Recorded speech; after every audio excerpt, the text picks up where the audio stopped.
Entender a dor na coluna segundo o olhar do paciente hoje é um dos nossos principais desafios, principalmente quando nós falamos em dor lombar inespecífica, que é aquele tipo de dor na coluna que não tem uma causa clara, uma causa exata. Isso ocorre, pessoal, em mais ou menos 90% das pessoas que chegam com dor lombar. Quando nós falamos que não tem uma causa específica, nós queremos dizer que aquela contratura muscular, aquela tensão, aquela falta de mobilidade, isso não representa a causa, de fato, do problema do teu paciente, da dor que ele está sentindo. Porque se representasse a causa, você concorda comigo que todo mundo com contratura ali, no piriforme, no quadrado lombar, com déficit de mobilidade do quadril, iria ter dor lombar? Porque se uma coisa causa algo em alguém, ela vai causar em todo mundo. Mas não é isso que acontece, tá bom? Existem pessoas que não sentem dor nenhuma, que têm contraturas, que têm déficit de mobilidade, e existem pessoas que sentem dor tendo isso. Mas se isso representasse a causa exata para todo mundo que tem ia sentir dor. Então, quando a gente fala de dor lombar inespecífica, é exatamente isso. É a gente não conseguir representar uma causalidade com precisão.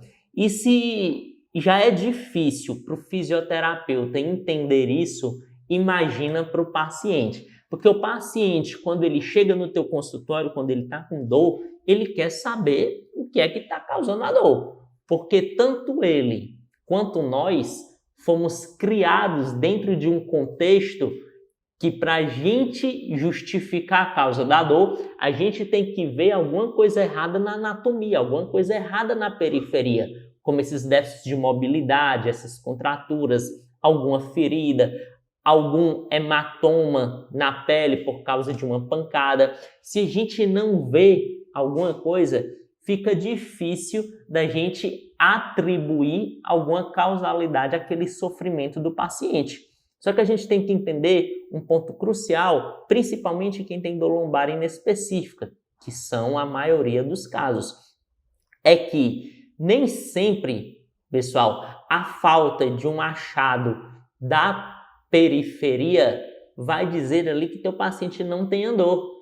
Algumas vezes, o teu paciente, sem ter nada de errado ali visualmente na anatomia, ele pode ter dor, que é o que acontece com as pessoas com dor lombar inespecífica. Porque quando nós falamos em dor, pessoal, dor não é só esse aspecto sensorial discriminativo que é onde dói, qual é a intensidade, como dói, queimação, pontada, picada. Dor também envolve um aspecto emocional, afetivo, que é quando o paciente diz que está sentindo ali o desagrado, que a dor é chata. Dor também envolve um componente cognitivo avaliativo, que é de entendimento.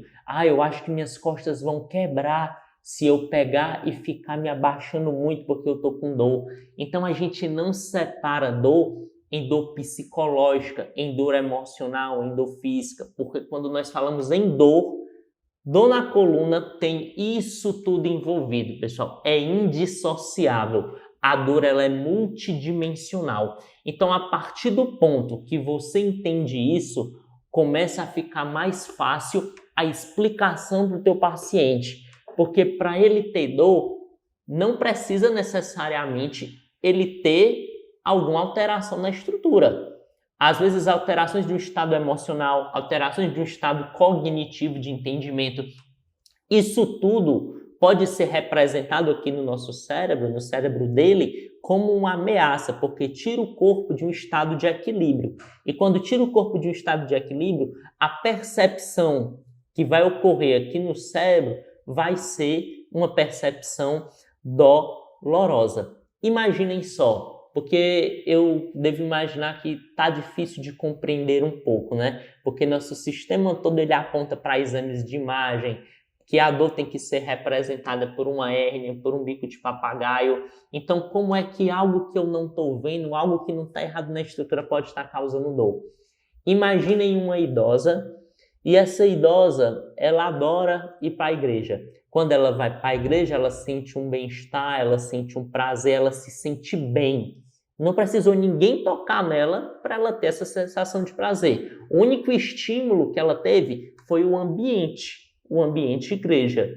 Esse estímulo já foi suficiente para desencadear essa percepção prazerosa. Do mesmo jeito, ocorre em uma pessoa que recebe uma massagem. Uma pessoa que recebe uma massagem, ela recebeu um toque, ela recebeu uma pressão na pele para poder ter essa sensação de prazer.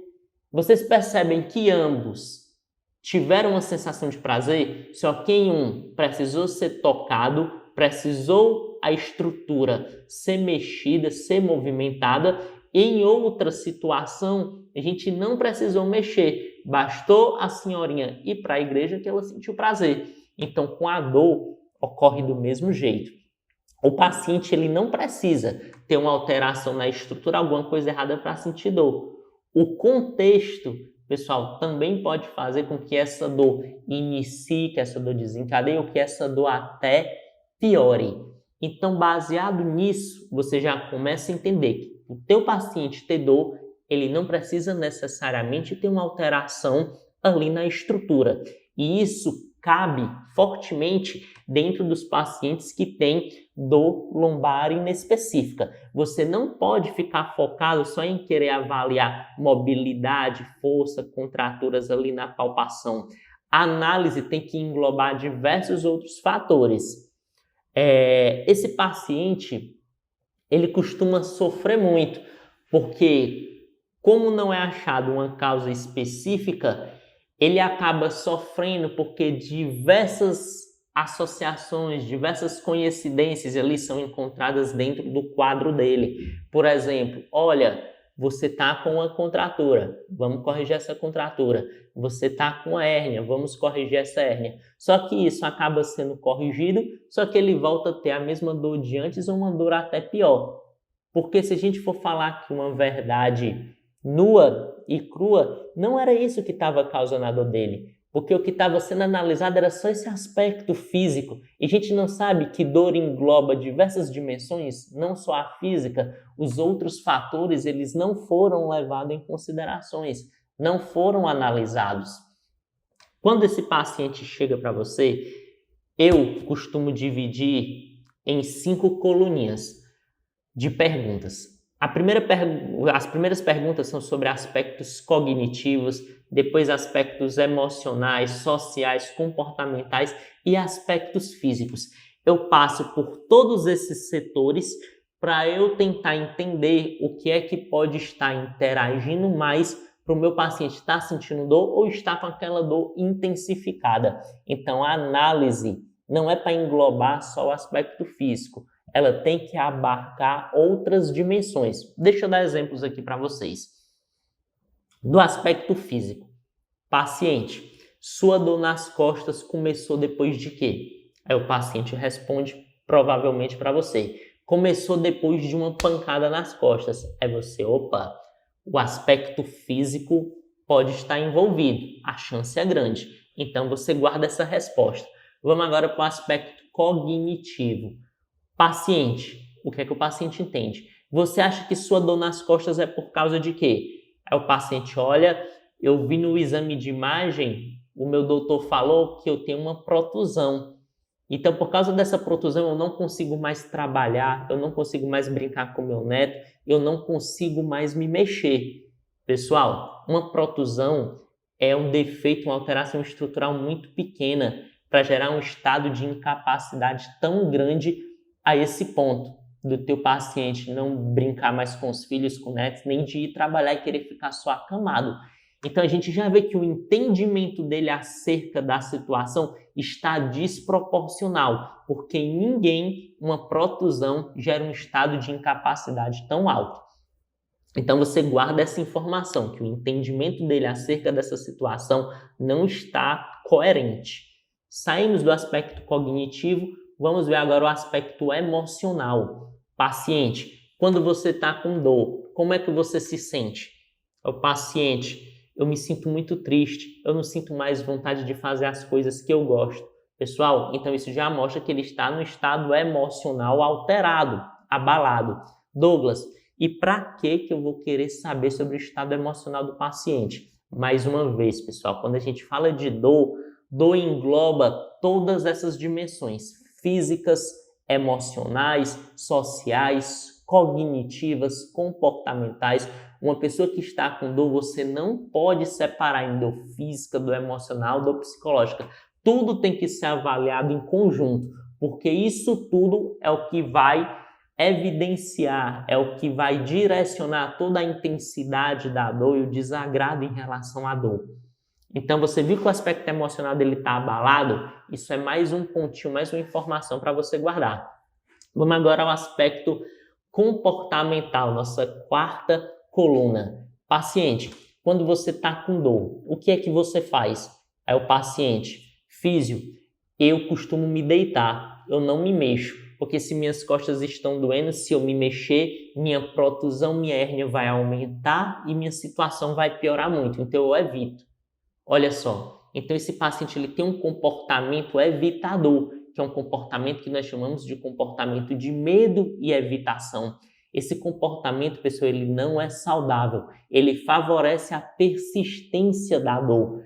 Então, mais uma informação para você guardar. Nossa última coluninha vai ser em volta de quê?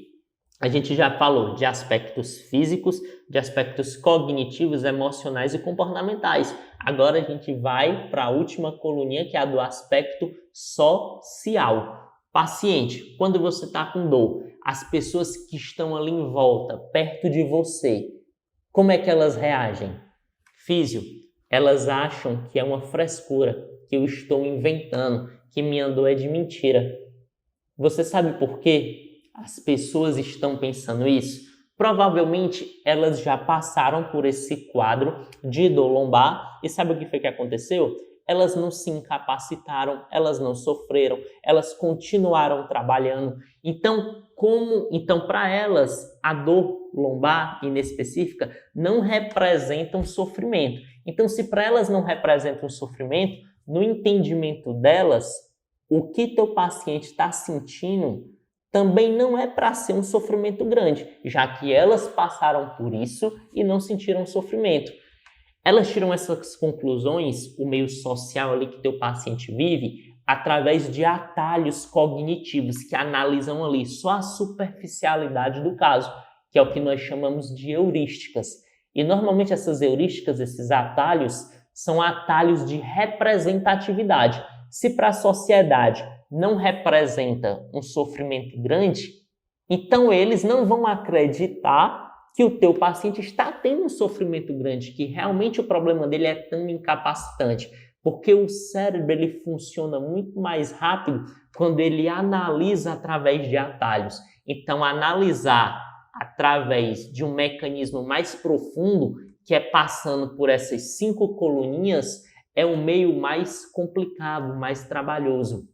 Mas é o melhor meio que nós temos para avaliar os casos de pacientes com dor lombar inespecífica. É você passar por esses fatores físicos, sociais, cognitivos, emocionais e comportamentais. Quando você faz isso, você está tentando englobar o paciente como um todo e analisar tudo que pode estar interagindo para a dor dele ali está persistindo, está aumentando ou ter aparecido.